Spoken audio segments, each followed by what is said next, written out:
दोस्तों, आज हम लोग अलबरूनी पर चर्चा करते हैं। ये गौरतलब है कि जब हम लोगों ने यामनी वंश के महमूद गजनवी के बारे में चर्चा की थी, आपस में अध्ययन किया था, तो अलबरूनी वहां आया है जिक्र, लेकिन बहुत विस्तार से वहां मैंने नहीं बताया था। कई लोगों ने मेरे व्हाट्सएप नंबर, जो कि है 9452640730, उस पर कई मैसेज भेजे कि सर अलबरूनी पर बताएं, क्योंकि अलबरूनी जो है विशेषकर पीजीटी टीजीटी का परीक्षा में पूछा ही पूछा जाता है। तो हमने कहा चलो भाई अलबरूनी पर ही आज चर्चा कर देते हैं। तो साथियों, ये अलबरूनी रहने वाले कहाँ पे थे? ये किस राजा के दरबार में थे? कैसे महमूद गजनवी से इनका संपर्क होता है? और आप तो जानते हैं कि गजनी का शासक महमूद था। वंश तो उसका यामिनी था, गजनवी वंश तो था नहीं। परीक्षा बिल्कुल मत गलत करिएगा, ये ना लिख दीजिए गजनवी वंश, टिक मार दीजिए, यामिनी वंश का था। ठीक है। और साथ ही साथ ये महमूद, जिसका भारत के इतिहास में स्थान एक बर्बर, धर्मांध और लुटेरे का है, उसके साथ भारत कब आया और भारत आकर के भारतीय संस्कृत के प्रति इतनी इसकी रुचि जगी कि संस्कृत का अध्ययन इसने किया। और क्या क्या किया, इसकी पुस्तकें कौन सी थी और इसकी पुस्तक से प्रभावित होकर किस अंग्रेज ने इसका अंग्रेजी में अनुवाद किया, तो ये सब हम लोग चर्चा करते हैं। जय हिंद साथियों, स्वागत है आपका आपके अपने मंच सुभाष ग्लोबल स्टडीज पर। मैं हूं सुभाष यादव। आज हम लोग अलबरूनी पर चर्चा करते हैं।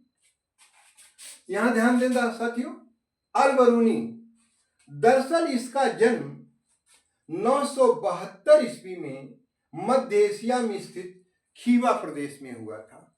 ये खीवा जो है वर्तमान में उज्बेकिस्तान में पड़ता है, यानी आधुनिक देश जो उज्बेकिस्तान है वहीं पर खीवा था, और ये ख्वारिज़्म शाह का राज्य भी वहीं पर था। क्लियर? देखिए, ख्वारिज़्म शाह का ये क्या था, अलबरूनी राजनैतिक सलाहकार था। लेकिन घटना दोस्तों ये होती है कि महमूद गजनवी ने 1017 ईस्वी में ख्वारिज़्म शाह के राज्य पर आक्रमण करके उसे बुरी तरह पराजित कर दिया, और बंदियों में, यानी जिन्हें बंदी बनाया महमूद ने, उनमें अलबरूनी भी था। लेकिन भाई देखो, अगर यार कोई व्यक्ति योग्य है, और महमूद क्योंकि योग्य व्यक्तियों का हमेशा सम्मान किया है, तो अलबरूनी की योग्यता से अत्यधिक प्रभावित हुआ और उसे अपने राज दरबार में स्थान दे दिया। ठीक है। अब आगे देखें साहब, अलबरूनी का पूरा नाम क्या था? अक्सर पीजीटी वगैरह में पूछ लिया जाता है भाई। अबू अल रेहान मोहम्मद इब्न अहमद अलबरूनी। फिर से सुन लीजिए, अबू अल रेहान मोहम्मद इब्न अहमद अलबरूनी, इसका ये पूरा नाम था। और अलबरूनी की योग्यता की बात किया जाए तो अरबी, फारसी, ज्योतिष शास्त्र, खगोल शास्त्र, गणित, विज्ञान, फिलॉसफी अर्थात दर्शन शास्त्र का प्रकांड विद्वान था। और सोने पर सुहागा ये कि उसके साथ बहुत बड़ा इतिहासकार भी ये था अलबरूनी। ठीक है। तो महमूद ने भाई 1018-19 ईस्वी के दरमियान जब हिंदुस्तान पर अभियान किया, तो उसके साथ अलबरूनी भी हिंदुस्तान आ गया। और जब हिंदुस्तान आ गया, यहाँ की कल्चर यानी तहजीब और यहाँ की पुस्तकें, जो धर्म ग्रंथ वगैरह तमाम थे, बहुत ज्यादा प्रभावित हुआ। अब क्योंकि उस समय संस्कृत भाषा में लिखे जाते थे बहुत सारे, जैसे वेद देखिए, महर्षि कृतद्वैपायन वेद व्यास ने वेद का संकलन किया है। लिपि जरूर ब्राह्मी है, लेकिन भाषा क्या है, संस्कृत है। महाभारत की बात करो तो उसकी लिपि भाषा दोनों संस्कृत है। ठीक है ना? ऐसे तमाम सारे ग्रंथ हैं। तो खैर, हिंदुस्तान आकर के अलबरूनी ने संस्कृत भाषा का अध्ययन किया। ठीक है।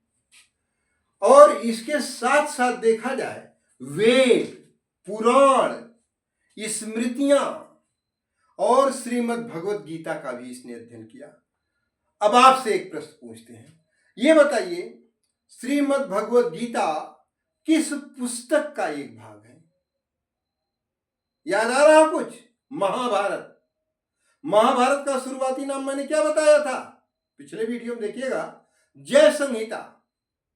8,800 श्लोक थे और जब 24,000 श्लोक हो गए तो क्या नाम पड़ा? भारत। और वर्तमान में 1,00,000 श्लोक हैं, इसीलिए महाभारत या सतसहस्री संहिता कहा गया है। और महाभारत में जो भीष्म पर्व है, पर्वों की संख्या महाभारत में कितनी है? पर्व माने अध्याय यार, 18। तो भीष्म पर्व का एक भाग श्रीमद् भगवत गीता है। और अलबरूनी ने हिंदुस्तान में आकर श्रीमद् भगवत गीता का भी अध्ययन किया था। यानी वेद, पुराण, स्मृतियां, श्रीमद् भगवत गीता, इन सब का अध्ययन किया। क्लियर? आगे देखिएगा, अलबरूनी ने जिस पुस्तक को लिखा है उसका नाम है किताब उल हिंद, जो कि अरबी भाषा में है। आपसे परीक्षा में पूछा जा सकता है अलबरूनी ने किताब उल हिंद किस भाषा में लिखा? किस में है? अरबी में है। आगे देखें, किताब उल हिंद जो है इसे अन्य नामों से भी जाना जाता है, तहकीक हिंद, तारीखुल हिंद, तहकीक मलिन हिंद, ये इसी का नाम है। ओके। और साथियों, एकमात्र ये इस्लामिक पुस्तक है जिसमें ओम शब्द अंकित है, क्योंकि अलबरूनी ने किताब उल हिंद में लिखा है कि यहाँ के लोग यानी हिंदू कुछ लिखने से पहले ओम शब्द लिखते हैं और फिर इसके बाद आगे लिखते हैं। ये एकमात्र पुस्तक है जिसमें ओम शब्द अंकित है। क्लियर? और हाँ, ये पुस्तक इतनी अच्छी इन्होंने लिखा है, ऐतिहासिक घटनाओं को लिखा है कि एडवर्ड सी सचाउ, नाम फिर से सुनिएगा, एक अंग्रेज है, एडवर्ड सी सचाउ ने इसका अंग्रेजी भाषा में अनुवाद Alberuni's India an account of religion नाम से किया। फिर से सुन लीजिए, किताब उल हिंद का एडवर्ड सी सचाउ ने अंग्रेजी भाषा में अनुवाद Alberuni's India an account of religion नाम से किया था। क्लियर? कोई शक नहीं।